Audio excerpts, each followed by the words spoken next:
भगवान कोई देखने की चीज़ नहीं है, वो अनुभव करने की चीज़ है। एक कहानी है ना, एक छोटा सा बच्चा फूल बेच रहा था और वो बच्चा, एक व्यक्ति आता है और उस बच्चे को देखता है कि उसका खाली पैर है और ठंड इतनी अधिक थी कि उस सारे पैर से कट कट के उससे खून निकल रहे थे। तो उस व्यक्ति ने उस बच्चे को एक जूता खरीद के दिया। तो जैसे उसको जूता खरीद के पहनाने लगा तो उस बच्चे ने कान में बोला, आप भगवान हो ना, आप भगवान हो ना। तो वो बच्चा एकदम डर गया, वो आदमी एकदम डर गया कि अरे मैं तो कोई भगवान उगवान नहीं हूँ। तो बोला, हमको मालूम है आप भगवान हो, क्योंकि मैंने भगवान को आज मंदिर में जाके बोला था कि मुझे फूल बेचने में बहुत दिक्कत होती है, भगवान जी आप मुझे एक जूता दिला देना। तो मैंने तो भगवान को बोला और आप जूता दिला रहे हो। तो एक छोटे से कार्य से हम क्या बन गए? भगवान बन गए ना। तो अनुभव से भगवान है हम, कोई व्यक्ति बड़ा छोटा नहीं, अनुभव। तो ब्रह्मा कुमारी संस्था में जितने भी लोग आए तो किसी को यहाँ भगवान कोई दिखाता नहीं है, हम लोग भगवान नहीं दिखाते हैं, लेकिन लोग जब आने लगते हैं उसको फील होने लगता है, अनुभव होने लगता है कि ये भगवान है। जैसे ब्रह्मा बाबा, ये कोई साधारण नाम नहीं है।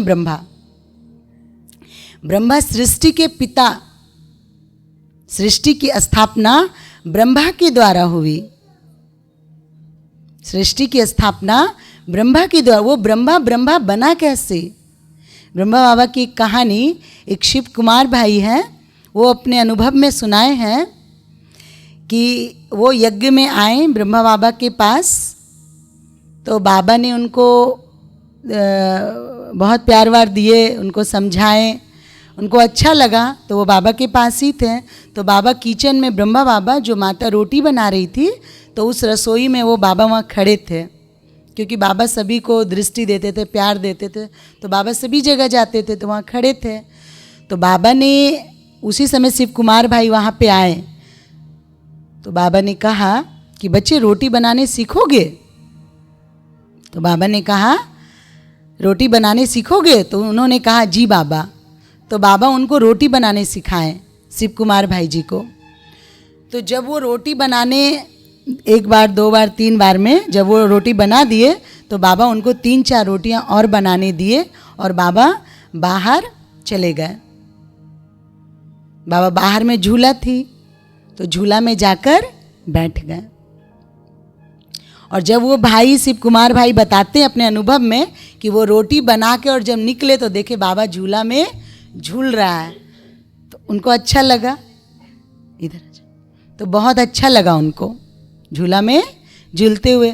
तो बाबा ने उनको इशारा किया कि आओ बच्चे। तो वो गए और बाबा ने फिर इशारा किया कि आप भी झूला में बैठो। तो अब कोई भी बाबा के पास झूला में बैठने में थोड़ा सा तो शक पकाएंगे, लेकिन फिर बाबा ने उनको आश्वासन दिया और बोला बैठो। तो वो बैठे। फिर बाबा झूल रहे थे तो वो भी साथ में झूले में झूलने लगे। अब झूला में झूलना किसको अच्छा नहीं लगेगा? तो बाबा पूछते हैं बच्चे कैसा लग रहा है?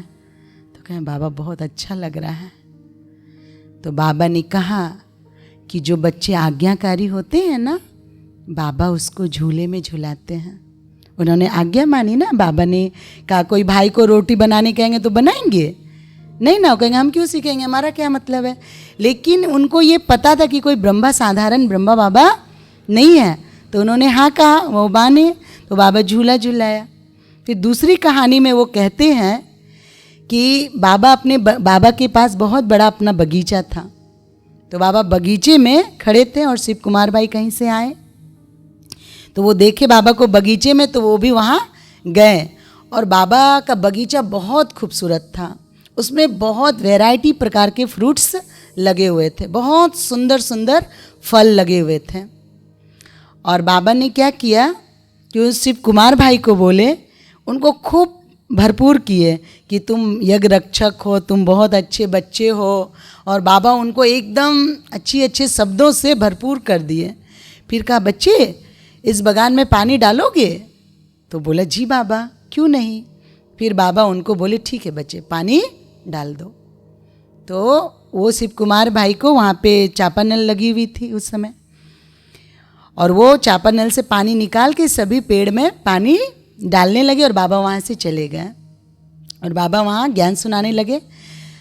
फिर शिव कुमार भाई बताते हैं कि वो पानी डाल ही रहे थे, उसी समय उस बगान में 4 बंदर आ गए। 4 बंदर आ गए और इतने माउंट आबू के बंदर, आप सोच सकते हैं कैसे बंदर होंगे कि सारा बाबा का जो इतना खूबसूरत बगान लगा हुआ था, इतने बढ़िया बढ़िया फल लगे हुए थे, वो सारा फल गिरा दिया, तोड़ दिया, तहस नहस कर दिया।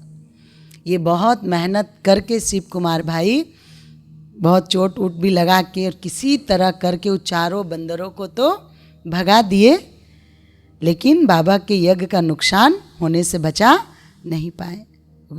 बाबा का जो इतना खेती थी, अब जो बाबा इसको इतनी अच्छी जिम्मेवारी और इतना झूला में एक दिन पहले झुलाए थे और अभी इतनी सारी शब्दों से इनको भरपूर करके गए थे, तो उस भाई की स्थिति क्या होगी? क्या होगी आप लोग बताइए, क्या होगी? अपराध बोध होगा। बहुत सुंदर जवाब है आपका। वो अपराध मन ही मन वो 1000 बार मर रहे थे कि बाबा मेरे पे इतना विश्वास किया, इतना हमको सुनाया, समझाया और आज्ञाकारी का टाइटल दिया, और मैंने क्या कर दिया?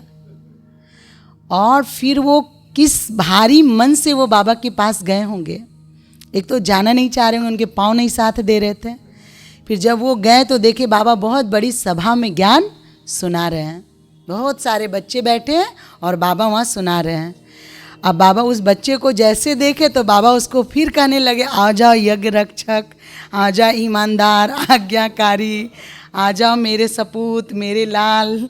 उसको लाल पीला, उसका तो कदम उठ ही नहीं रहा था कि मैंने तो इतना कुछ करवा दिया और बाबा मुझे कितना सुंदर सुंदर टाइटल दे रहे हैं।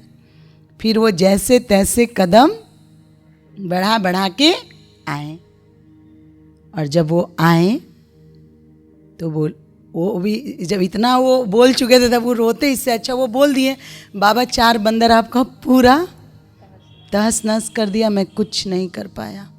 वो इतना ही बोले, तब तक बाबा, दूसरा जवाब बाबा का था, ब्रह्मा बाबा का, और बाबा ने क्या कहा कि बच्चे वो तो बंदर थे, क्या तेरे तरह वो पैसे से बाजार में खरीद के फल खाएंगे?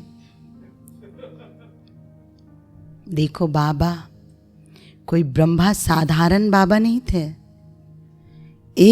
जब तक उस बच्चे की लाइन कंप्लीट हुई, दूसरी लाइन में बाबा ने क्या जवाब दिया कि वो तुम्हारी तरह पैसे से खरीद कर फल नहीं खाएंगे, वो तो ऐसे ही खाएंगे।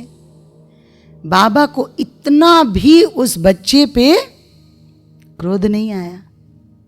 ब्रह्मा बनना इतना आसान नहीं है ना? ब्रह्मा बनना इतना आसान नहीं है।